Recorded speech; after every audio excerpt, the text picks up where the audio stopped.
Hi everyone and welcome to Learn Radiology. My name is Brent Weinberg. Today we're going to change gears a little bit and I'm going to talk to you about how to choose a radiology residency. I've been involved in a number of programs over the years, including the programs I've gone to myself. Now I'm the director of a research track, and so I'm going to give you a little bit about my perspective on criteria that you might use to choose a radiology residency, things that I think are important when making a rank list, and things that I think you should consider. I have seen several different programs, so hopefully my perspective is something that you'll find useful. We're going to talk about the top 5 things that I think are important. We're going to count them down from 5 to 1 to the one that I think is the most important. So without further ado, let's get started. We're going to start with number 5. Number 5 is program reputation. Now, I'd be lying if I said that reputation doesn't matter at all. It's on this list because it is important. Ultimately, the reputation of a place is going to help or hurt you later in your career, when you're applying for fellowships, when you're getting a job. The reputation of the place is going to be important. Ultimately, people are going to ask you where you did your training, and so it's always going to be a feature. One of the main reasons this is important is because the things that underlie a reputation with a high residency, there's a high correlation with other things that matter. That means they have all of the other resources that you might need. They have faculty, they have dedicated resources, they have supported program directors, they have dedicated time for education. All of these things make for a stronger residency. So in many ways, it's just a correlation between other factors that are important. Programs with strong reputations also tend to have the best fellowships. This is really important because you're going to probably need a fellowship. You're going to have an opportunity maybe to stay at the place where you are. So it's going to be helpful, and it's something that you're going to want to think about. That said, I don't think reputation is as important as many people think. The difference between, say, the number 1 program and the number 5 program, not a whole lot. The error ranges in this get a lot bigger as you get towards the middle of your rank list. So when you're talking about programs, the number 20 program in the country and the number 50 program in the country, there's a lot of overlap, and like the reputation really doesn't make that much of a difference. So it is something to think about as you're moving forward, mainly because it has that high correlation with other features that are important in a residency, but it is something to factor in. All things being equal, you should go to the place that has the better reputation, because all in all, it's probably going to have better educational resources, more things that you need in a residency. So I think that reputation is important.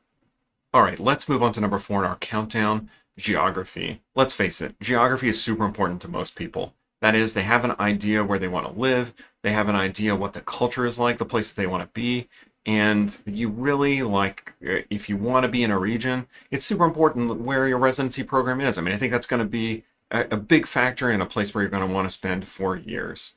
Also, residencies are pretty hard 4 years. You're going to work a lot of weekends, you're going to work a lot of nights, so it's really important to be a place where you have support structure. That might be your spouse, a partner, your friends, your family. This can be super helpful and can help you get through the difficult time that's going to be a residency. And I think that makes geography important. The culture of a place also tends to be a little bit different. Different places in the US have a little bit of a different culture. Maybe the Northeast, maybe a little bit more hierarchical, a little more formal. Maybe California tends to be a little bit more relaxed. Similar for the South. So keep that in mind. And it's not universal across programs, but that does play a role in geography. So geography can be pretty important. So remember, that's our factor number 4 in our countdown. All right, let's move on to number 3 on our countdown, independent experience. Now, this has definitely evolved a little bit over time, but when residents ask me what factors are important, the preservation of a residency that maintains a component of independence for residents is super important.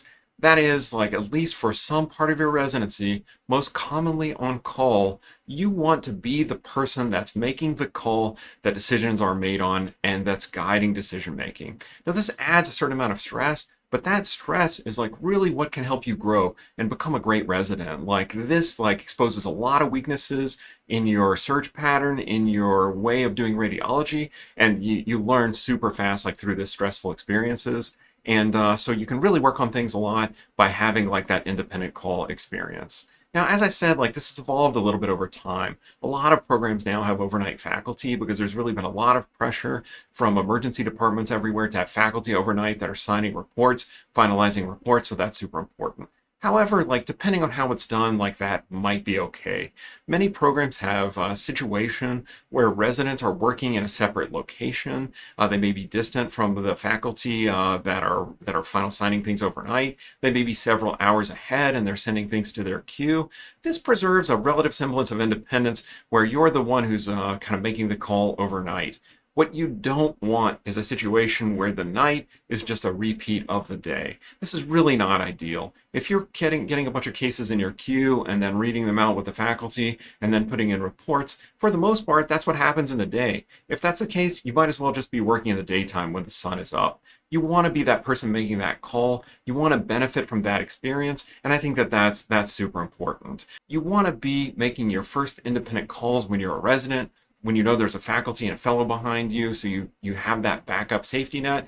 But you don't want to be making your first independent reads when you on the first day you take a job. That's really like not ideal. So look for an independent experience or some call where at least residents like are the front line of radiology, because you can really grow through that. So that brings us to number two, range of experiences. Now, what do I mean by range of experiences? Ideally, you want a residency that prepares you for the whole range of possible experiences for the future. This really falls into two categories. Number one, you want a residency that prepares you for the full range of jobs, all the way from the most dedicated of academic practices, all the way to private practices. You might not know like what you want to do when you get out, so if you get that wide range of preparation, you're going to be the most prepared when you get out. Additionally, these areas of preparation, they tend to help you at both. It's like cross training. If you're going to do an academic job, the skills that help you in private practice, speed, accuracy, efficiency, they're also really helpful when you're in an academic practice. That way you can focus on the academic components of your job, the teaching, the research, the mentoring, and not have to focus so much on being able to get the workload done. That way you're not staying late signing studies, so that you can get your teaching done during the day. So that's super important, and that really helps you. The same applies to private practice environments. Exposure to research, the ability to critically appraise new techniques, look at the literature, that really is going to help you bring new techniques to your private practice. And these are the skills that you want to have. So this can really help you cross over in both. So when you have both of those in a residency, that really helps you and can help you have a crossover appeal. It's also great to have a strong scope of experiences across all of the anatomic subsections of radiology. You may know, or you may think you know, you want to do IR or you want to do neuroradiology or whatever, but many people change their mind. Additionally, like many people, when they go out, they're going to have general components of radiology in their job. So it's great when you're getting that whole range. You want to be learning those different parts of radiology from the best available teachers. So when you have people in neuroradiology who are really experts, that's great. People in chest who are really experts, that's great. That way you can take the best parts of their practice. It'll make it more fun to learn. You'll learn more and faster, and it'll be kind of easier for you to learn. And so those range of experiences like are really valuable there. A correlate to this, it's a little less important, but something to think about is a wide range of hospital experiences. It's great when you have a range of training sites, perhaps a private hospital, perhaps a public hospital that's sort of a safety net, a children's hospital. All of these expose you to different environments that make you more prepared for whatever kind of job you're going to have, which I think can really help you a lot, and I think is a really valuable experience. So range of experiences is our number two factor. That brings us to our number one factor in making a residency rank list, the resident culture. Now, resident culture is a hard thing to measure, particularly in this era of Zoom interviews, but it's super important. You want to find a place where the residents are happy, where the program is supportive of resident concerns, and where you feel like the program is designed in a way that is steered towards resident concerns and resident education. Now, your co-residents are going to be your colleagues for 4 years. The culture of a program tends to be self-propagating, so people who have certain personalities tend to recruit people that are a certain way. So if you feel like a good vibe from a program, you feel like you fit in, you feel like you could be one of those people, then you're likely to feel the same way in the future, and you're likely to feel like it's successful. Many times when there's a positive resident culture, there's a positive environment with faculty as well. Like faculty have collegial relationships with residents and fellows. Everyone gets along pretty well. Many times this is in places that are more casual, but if you find yourself like a little bit more formal a person and you feel more comfortable in a more formal environment, that's okay. Like, you do you. It's more important to find a place where you feel like the culture fits you than to think about like shoehorning it into one particular box. But think about a place where the residency is supportive, where the residency program thinks about resident concerns and makes strategies to address them. And all of this contributes to positive resident vibe and resident culture. Now, as I said, in the era of Zoom interviews, that's hard to really get a feel for. But what you have to do is you have to talk to faculty, you have to talk to current residents. Maybe you know someone who trained there or was a student there. Reach out to them, like use the resources that you have available to you. Don't feel afraid to like reach out to people that you met during your interview as well, just to get a sense for what it's like. So now that we've talked about 5 important things when making a residency match list, let's talk about things that aren't on the list or things that I didn't include. So one of those is the fellowship match. There are a lot of fellowship spots. People from all programs, like all range of programs, from the top to the bottom in terms of range of prestige, they all match at good programs for fellowships. So it really just doesn't matter that much. Like, almost everyone can get a good fellowship if they want to, which makes that rank list like a little bit unimportant. Lower end programs are going to show you fellowship match lists that are great. I mean, it's fine. Like, everyone goes to good fellowship, which is great. Number 2, the call schedule, like at least the specifics of it. It really doesn't matter. It's more about what is the culture of call at a place. Is it designed in a way that's educational? Is it challenging but manageable? You want to get that independent experience. The specifics of the call, does it go from 5 p.m. to 11 p.m.?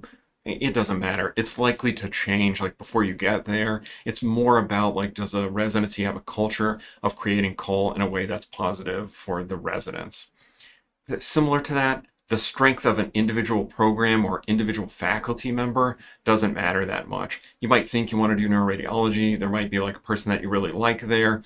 People move, they may or may not interact with residents a lot. So you may decide you want to do a different specialty. All of these things are factors that you really like make an individual program or individual faculty member a little bit less important. This even applies to the program director. Yeah, it's great and it's important to have a supportive program director, but even program directors like tend to cycle on and off. It's more about a culture of having a program director that cares about residents, that listens to resident concerns, because the future program director is likely to carry on that same culture. So it's something that you don't have to worry about as much. So let's recap. What are the 5 most important things when making your residency rank list? Number 5, reputation. Number 4, geography. Number 3, the resident independence. Number 2, the range of experiences. And number 1, the most important factor, in my opinion, is the resident culture. Now, of course, these are only my opinions. It's important for you to seek out different opinions, talk to different people, see what they think is important, and weigh that against like what your individual values are. The important thing is to find a residency that's a good fit for you, and find a place where you can be successful, have fun. Any place that you're having a good time and enjoying the experience, you're likely to learn more, you're going to be better, you're going to perform better in that environment. So these are just my opinions. Thanks for tuning into this video. Like, hopefully it's useful for you as you think about making your rank list this year and in future years. For any students that are coming up, think about these factors when you're having your interviews as well. Thanks for tuning in. Be sure to subscribe to the channel so you learn more neuroradiology things and more residency facts and things like that. And thanks for tuning in today.